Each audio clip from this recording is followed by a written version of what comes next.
I've been thinking about how players can choose their own difficulty, and in particular how that worked out in Heat Signature and how it didn't work out, and how to do it differently in future. Because the fundamental concept of Heat Signature was that you would always be choosing the difficulty of the next mission you do, and there'd be a huge range. There's I think 7 difficulties currently. There's actually technically in the back end now there's 12. I'm messing around with a new one. And there are various problems with that, it turns out. The logic behind it, the reason I wanted to do it that way, was I hate games where you have to choose easy, medium or hard at the start, and you haven't played the game yet, so you don't know how good you are at it, what they mean by easy, what they mean by hard. And so choosing as you go seemed logical because you can try the medium mission, and if it's too easy you go up to a hard one next, and that kind of thing. There are a few problems with it. One is that player psychology comes into it a lot, and not in a good way necessarily. There are some people who are scared to try the hard missions. They don't want to be challenged. Or, no, that's the wrong way to put it. They will avoid being challenged, but might enjoy it if they were pushed into that challenge. And so there are some people who just have very timid decision-making habits. They'll just go for the safest option. They don't want to risk anything. And that's especially during Heat Signature where you can lose everything, potentially. I mean, it's hard to really get a character outright killed on one mission because you'd have to die again and again. At some point you could just say, hey, maybe this isn't a good idea. But I think it's true even if you don't have anything to lose, just the sting of failure is a thing that some people are reticent to even risk if they don't have to. And it's all about that choice. It's actually very unusual in a game to be given such a wide range of choice that there's always something you can do trivially. There's always something you can just take on, and the game doesn't push you away from it. It doesn't sort of suggest you're doing it wrong if you do that. Whereas, I'm thinking in World of Warcraft, yes, you can go and do a level 5 quest when you're level 25, but no one does that because the game is very strongly saying, don't do that, that's a waste of time. And Heat Signature tries not to judge that way. It's supposed to be, if you like doing easy missions, doesn't matter how good the kit is, no matter how long you've been playing, you can do them. We actually do ramp down the rewards you get, not for money, you always get the right amount of money, but if you play as one character for a very long time and make a lot of liberation progress, we start to ramp down that so that you can't play as one character for the whole game just because it's more interesting if you start new ones. But the rewards actually is part of the problem. Because anytime you give... My hope was that, okay, there's a array of difficulties, why would anyone do the harder ones? Well, because the rewards are better, you could get them more money. And there's money and there's liberation progress. They're actually tied in Heat Signature usually, so 100 money always gets you the same amount of liberation progress. I can't remember if that's a whole liberation, I think it's more like 150 money gets you a whole liberation. Easy missions pay very little of this, hard missions pay a lot. The top tier, which is currently a mistake, pays a crazy amount, and often you can liberate a station just from doing one of those missions, or make almost enough money to pay for your personal mission and pursue that. So they're a huge deal. The idea is they're hard enough that you need to work your way up to being able to do them. You need to find some good kit elsewhere to get that good. And so one problem with putting money in it like that is, firstly, those timid players, you're not pushing them to do hard missions. You're giving them a possible incentive to do it, but whatever amount of money you're offering for doing the hard missions, they can get that by just doing easy missions again and again. So you haven't offered them something they can't get by just doing easy stuff. So it doesn't fight against risk aversion. Another one is there's very good chance that it may be exploitable. So I don't think this is a problem anymore, but early on, some people said that they actually found they could do an easy mission so quickly that they make more money doing easy missions repeatedly than doing hard missions, even though they have a really well-kitted character who actually should be taking on hard missions. So there's always potential for gaming like that. In Heat Signature, hopefully the travel time kind of counteracts that a little bit, how far away the mission is. Can make easy missions take a sort of fixed amount of time, no matter how fast you are once you're on the ship, it just takes that amount of time to fly there and back. But it's still an uneasy tension. You don't really want to be juggling numbers that way, because that's going to constrain how much you can offer for a mission. It's very hard to control how long a mission takes. You really don't know, particularly in a randomly generated game. It's like the layout can be super direct or it can be very circuitous, and I can't really control that. And more importantly, to do that, to control it would be a lot of work, and I will avoid work wherever I can. So that's another problem. And then it also creates balance problems where so people have complained about like certain combinations of items being really powerful, being too powerful, and like oh, this just something like the shields that make you invincible for a certain number of seconds. If you have like 2 of those and you have enough charges, or they're self-charging, you can alternate those and then be protected for the whole mission. And yes, that will get you through a lot of very hairy situations, but it doesn't help with any mission where you're not supposed to trip the alarm. That's the reason there are no alarm missions. Missions where we ask you not to trip an alarm. That's the reason there are ghost missions where you're not allowed to be seen. There are missions that challenge you to not do that. They exist to say, look, however good your straight-on combat ability is with your loadout, here's a mission that will still be challenging because your combat prowess is not what's being tested. You're being tested on something else. But if you're giving the player a choice of like 8 missions every time, you can just not do that. You can just look at another one. There may even be, because it's random, that one might not be the highest paying mission. Usually a ghost mission will be amongst the highest paying, but the ones where you don't trip an alarm, not necessarily the toughest ones in the game overall, and so they're not priced at the highest. And so not only are you not forced to do those missions, you're sometimes not even really strongly incentivized to do them. And in my head, I didn't predict that problem because I was like, but it's interesting, right? If you have a build that's too powerful for some missions and your complaint is, hey, this is boring, it's too powerful, don't you want to do the one that's challenging? Like, can't you, isn't that an interesting thing? And that's how I think, but that's not how every player thinks. And so that's another thing to watch out for. So that's, I think, what's wrong with... Those are the downsides of how heat signature does it. I'm not going to change heat signature dramatically in that sense, because I think that way of doing things has upsides, and it was core to heat signature from the start. It would be a crazy... you couldn't really do it as a patch to heat signature. It would just be a new game if you tried to make it so that you couldn't choose what mission to do next. And yeah, I think there are actually loads of upsides. I think there are loads of players like me who intentionally pick missions that seem interesting to them, and will sometimes pick just crazy hard missions just to see if they can do it. And we added some stuff, like in the last patch we added a thing called glitch back guarantee, where when you take on a hard mission, one randomly selected mission, usually a very hard one, will have the glitch back guarantee on it, which means as soon as you're hurt on that mission, you get teleported back to the station, and you're totally safe, you don't take any damage. So the risk element is gone. So it's kind of saying, like, why don't you just give it a go, see how it is. There's another thing we do where, for your personal goal, you have to save up a certain amount of money to get the intel you need for it, and you can get a big discount on that if you hack a particular terminal that's on a big ship. Like every now and then a mission will say, hey, Fiasco wants to tell you there's a terminal here that you should hack. She doesn't care whether you do the mission, just go there, see if you can get to the terminal, hack it if you can, that'll save you 50 off your off the fee for the intel.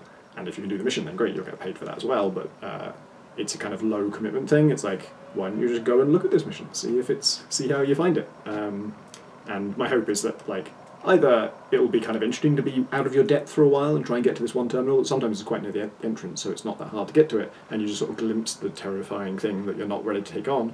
Or sometimes you might get there and think, actually, I think I see a way in here, or I've got this key card, maybe I'll just go to the next section and see if I can get the next one. Because that's when heat signature is at its best, is when you're slightly out of your depth. But yeah, so there are upsides, and so I'm not going to completely change that. I have a few little ideas that I am going to try in the next update to sort of create more situations where you are in a situation where your kit is not necessarily the absolute ideal kit for the thing you're facing, and just there are more hazards and challenges that are good against all types of kit. So hopefully that will raise the kind of ceiling on the difficulty. But I also got interested in, like, if I was doing it from scratch today, how would I do it differently? Because I think in future I will avoid this. Like, now that I've explored that, and I think I've got the benefit of it. Heat signature was really successful, and people really like it, so it was a win. But I don't want to do it exactly that way again. I think I'd rather go more traditional next time. Maybe more traditional, or maybe something else. So one way to do it, I was thinking recently, personal missions have always been a bit of a weird, just a weird element of heat signature where you have to save up this money to get the intel. That was never entirely comfortable to me. The metaphor, the sort of fantasy of like, oh, there's intel you need to track down this person you're hunting, and it costs a huge amount of money, isn't 100% convincing. It's weird, the intel costs so much. Why is it so expensive? And do you never just like find the intel accidentally? Is it never the case that someone already knows it?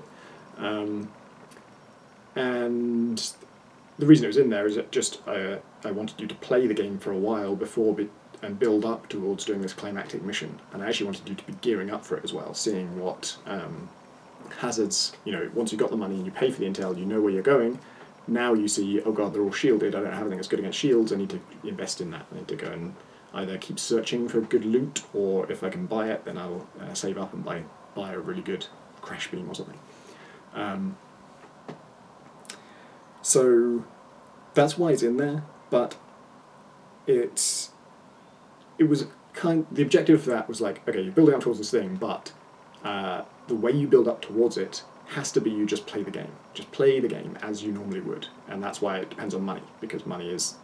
we already have to balance the fee for each mission so that it's roughly worth the difficulty. And so we might as well just lean on that and say, okay, by playing the game this much, you get to your personal goal. And same for liberations. That's why liberation progress is directly proportional to money, unless you've been playing as one character for ages. Because we just want you to play the game. We just want to play the game as you normally would, and eventually you'll earn this thing and unlock a new station.